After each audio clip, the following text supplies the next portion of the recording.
Dugaan penganiayaan dan pengeroyokan dua mantan kekasih, Riza Shahab versus artis Syalimar Tahir yang terjadi di salah satu restoran di Kuta, Bali pada tanggal 18 September 2016 masih bergulir di ranah hukum. Persoalannya kini yang membuat tampak rumit adalah karena keduanya sama-sama mengklaim sebagai korban.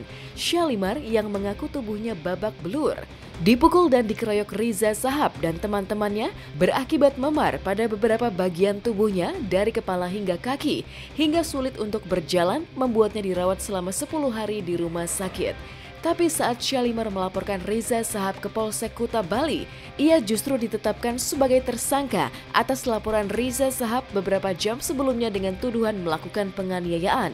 Dan hingga 15 hari setelah laporan Syalimar di Polsek Kuta, Bali, Riza belum juga ditetapkan sebagai tersangka. Merasa tidak adil, Syalimar didampingi kuasa hukumnya kemarin mengadukan hal ini ke Dewan Perwakilan Daerah Republik Indonesia.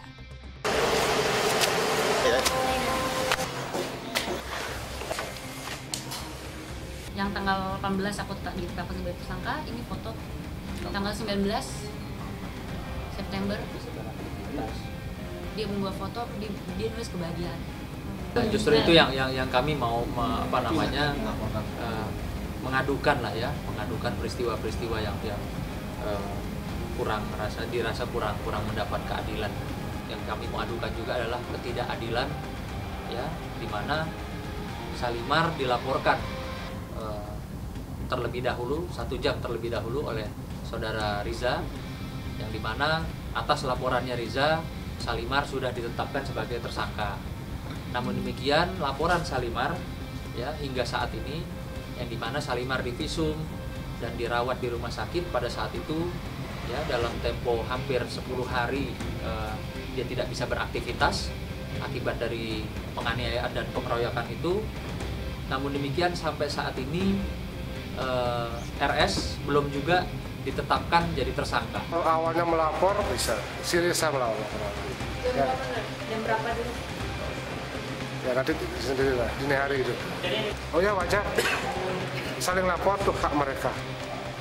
Kami menghargai kalau saling lapor, kami tetap proses. Nanti akan kelihatan mana laporannya, mana yang diterlapor, mana yang pelapor. Berdasarkan laporan Syalimar Tahir dan pengacaranya serta menanyakan saksi, pihak DPD RI menilai ada yang janggal dalam proses hukum terhadap kasus Syalimar dan Riza Shahab. Demi penegakan hukum yang adil juga agar meminimalkan kasus kekerasan terhadap perempuan, pihak DPD RI akan meminta Kapolda Bali untuk menangani kasus dua mantan kekasih ini dengan sebaik mungkin melalui mekanisme penegakan hukum secara adil. Yang dipertanyakan oleh pihak DPD RI adalah mengapa Syalimar yang notabene mengaku sebagai korban hingga dirawat di rumah sakit selama 10 hari justru ditetapkan sebagai tersangka, sebaliknya Riza tidak. Setelah saya terima laporannya gitu ya, memang ada kejanggalan ya.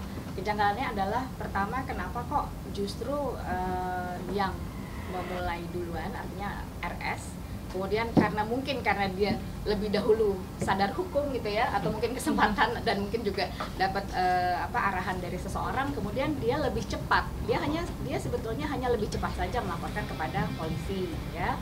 Oleh karena itu juga sebetulnya hal-hal seperti ini harusnya menjadi contoh juga untuk semua wanita di Indonesia. Nanti insya Allah saya akan segera menghubungi Kapolda Bali ya, mudah-mudahan kasus Syalimar ini bisa ditangani dengan baik ya.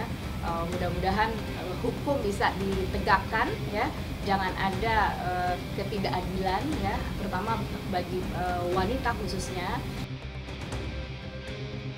Perhara mantan pasangan kekasih ini terjadi justru jauh di luar Jakarta, yaitu di Kuta, Bali.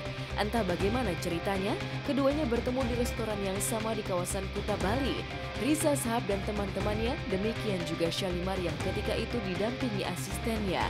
Entah apa pemicunya, Riza dan Syalimar terlibat adu mulut di dalam restoran hingga menurut versi Syalimar terjadi penghinaan dan fitnah disusul pemukulan dan pengeroyokan di luar restoran terhadap Syalimar oleh Riza dan teman-temannya.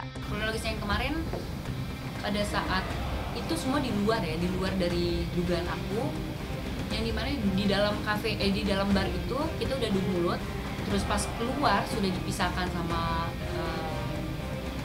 security di sana sudah dipisahkan.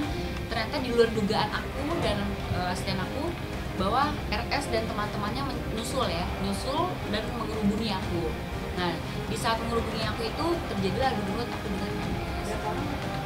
Itu sekitar 5, 6, 7 ya.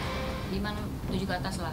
Awalnya kita adu mulut sampai akhirnya RS meludahi mukaku, meludahi 2 kali. Lalu begitu aku maju mau bertatapan ya, Bu. Maksudnya apa? Maju tidak untuk saling melawan, tapi baru mau gitu aku udah didorong. Jatuhnya itu benar-benar terentang, jatuh ya karena di luar dugaan banget. Terus akhirnya begitu aku mau berdiri diinjaklah kaki aku dengan RS. Kejadiannya yang aku ingat, terus tiba-tiba banyak tangan yang mukul-mukul aku hanya bisa begini gitu. Yang aneh adalah Riza dan Syalimar sama-sama menikmati menu dan live music pada tengah malam hingga dini hari, tanggal 18 September di suatu restoran di Kuta Bali. Syalimar menampik kalau kejadian ini adalah rekayasa untuk mendongkrak film baru Riza, Mantan Kekasihnya. Selama saya jadi pacarnya sih memang nggak ada, cuman kan di luar itu aja nggak tahu. Berapa lama sih dulu? Hubungan dekat berapa lama? Sebentar sih, enggak 3-4 bulan. Kalau saya ini sama sekali nggak ada settingan sama sekali, dan saya pun tidak tahu dia ada di film itu gitu. Dan pun kalaupun settingan kok sedih banget, kenapa harus yang jadi korban, kan kaki saya sakit. Tidak ada satu orang pun yang mau ikut dalam settingan sehingga menjadi babak belur, sehingga mau diludahin mukanya, mau dihina gitu ya. Saya rasa jauhlah dari settingan.